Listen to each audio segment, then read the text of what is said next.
Ya. Assalamualaikum warahmatullahi wabarakatuh. Waalaikumsalam. Selamat siang dan salam sejahtera bagi kita semua. Perkenalkan, kami dari kelompok 1 Bineka. Di sini ada saya Raditya Pratama Ramdhani sebagai moderator. Lalu ada Gozi, Gozi Nurisan, Raisa Khalif, Fenita Alhamdulillah, Felisa Batipara, Muhammad Bilal Anugrah. Oh iya, Nugraha. Abian apa? Abian Putra Irsamahu dan Jasmine Kalisa Jasmine Aryadi. Di sini kami akan menjelaskan tentang kronologi konflik pilkada di Puncak Jaya dari saling perang panah hingga pembakaran di rumah. Langsung mulai aja. Latar belakang konflik ini pada pemilihan kepala daerah pilkada pada Puncak Jaya 27 November tahun 2024 terjadi bentrokan antara pendukung calon baku serang panah dan juga serangkaian kerusuhan yang membuat puluhan rumah terbakar dan puluhan warga terluka. Situasi sempat memanas sejak sehari sebelum pilkada ketika terjadi perampasan surat suara di kantor KPU oleh kelompok pendukung salah satu calon di 4 distrik. Kerusuhan kemudian meluas di hari pemungutan suara karena pihak yang kalah tidak terima atas hasil yang dipaparkan oleh pemerintah. Nah, pada tanggal 26 November pada tahun 2024 terjadi yang namanya perampasan oleh salah satu pendukung calon pilkada. Perampasannya berupa surat suara atau kotak suara, dan pada tanggal 27 November tahun 2024 konflik terjadi, tepatnya pada hari pilkada. Konflik itu terjadi perang antar massa,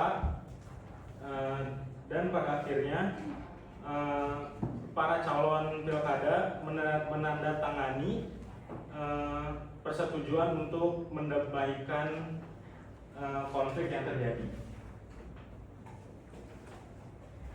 Nah, selanjutnya pasti di setiap konflik itu pasti ada dampaknya. Nah, dari konflik ini ada 3 dampaknya. Yang pertama, rumah-rumah warga ini dibakar dan beberapa fasilitasnya rusak. Yang kedua, puluhan warga luka-luka akibat serangan panah dan bentrokan massa. Dan yang terakhir, ketegangan sosial meningkat antara komunitas pendukung calon lainnya. Sistem noken. Apa itu? Sistem noken adalah metode pemungutan suara yang secara tradisional yang dilaksanakan di beberapa wilayah Papua, di mana suara komunitas atau kampung diwakili oleh kepala adat atau perwakilan adat, bukan pemilih secara individual. Nah, sistem ini sudah diakui dalam sejumlah aturan dan putusan Mahkamah Konstitusi karena dianggap menghormati nilai budaya Sunda.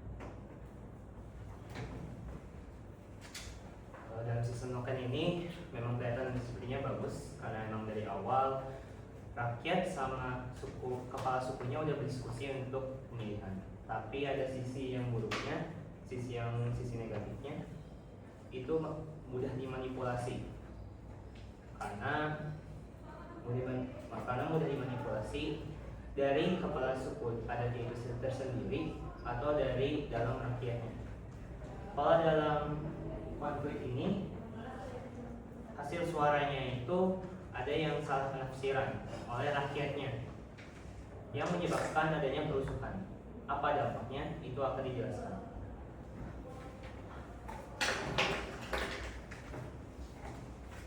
Pada slide ini, Mahkamah Konstitusi memerintahkan agar tidak digunakan kembali PSU atau pemungutan suara ulang.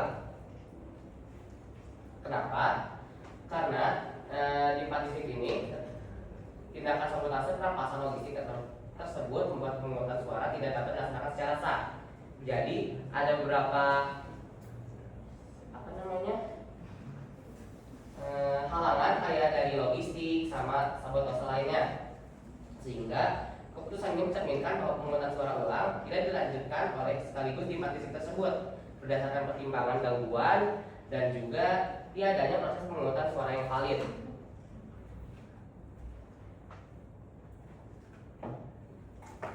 Nah, kenapa sih noken ini disebut sebagai biang konflik?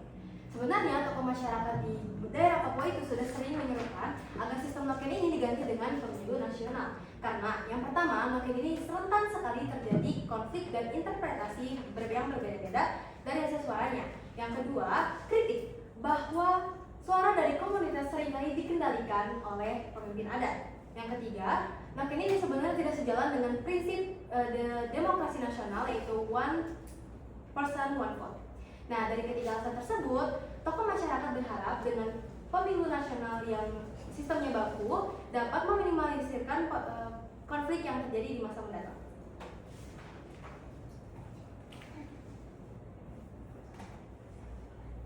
Nah, untuk kesimpulan yang dapat diambil, konflik di Puncak Jaya tidak hanya sekedar masalah teknis dari pemilu, tapi juga terkait dengan pertemuan antara budaya lokal dengan sistem demokrasi nasional. Oleh karena itu diperlukan evaluasi menyeluruh terhadap sistem noken agar konflik tidak terulang kembali, dan diperlukan juga edukasi pemilihan kepada warga lokal lewat harmonisasi antara penghormatan budaya dan aturan demokrasi. Penyelenggaraan pilkada bisa lebih kondusif dan legitim.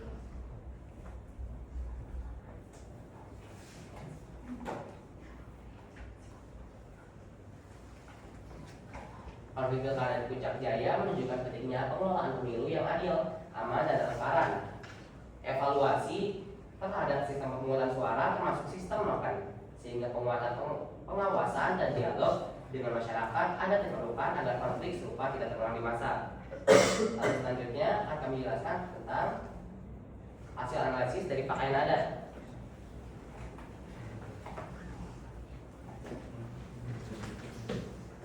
Yang pertama ada dari Aceh, itu ada baju kurung Aceh yang untuk perempuan dan linto baru untuk laki-laki. Ada tambahan seperti ikat kepala dan sarung songket yang disebut sampingan. Yang kedua, dari Sumatera Barat ada baju kurung kasilo untuk perempuan dengan tangkula, yaitu penutup kepala bagi perempuan, dan baju guntiang Cino untuk laki-laki dengan celana sawara disertai penutup kepala detak. Yang ketiga, di Jawa Timur memakai baju penadon dan celana kombor ditambah dengan dadar merak dan topeng bujang danong serta kuda lumping.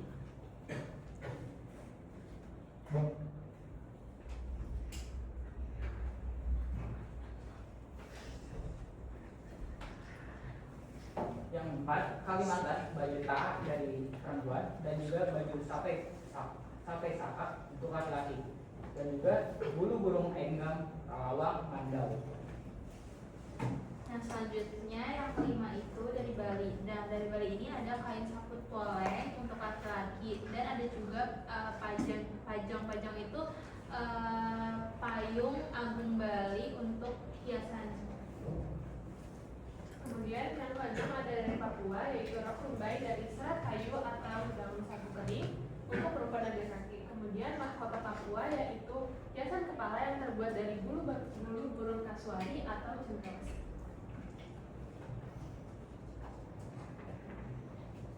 Mungkin cukup sekian presentasi dari kami. Mohon maaf bila ada kekurangan. Bila kita hidayah. Assalamualaikum warahmatullahi wabarakatuh. Waalaikumsalam.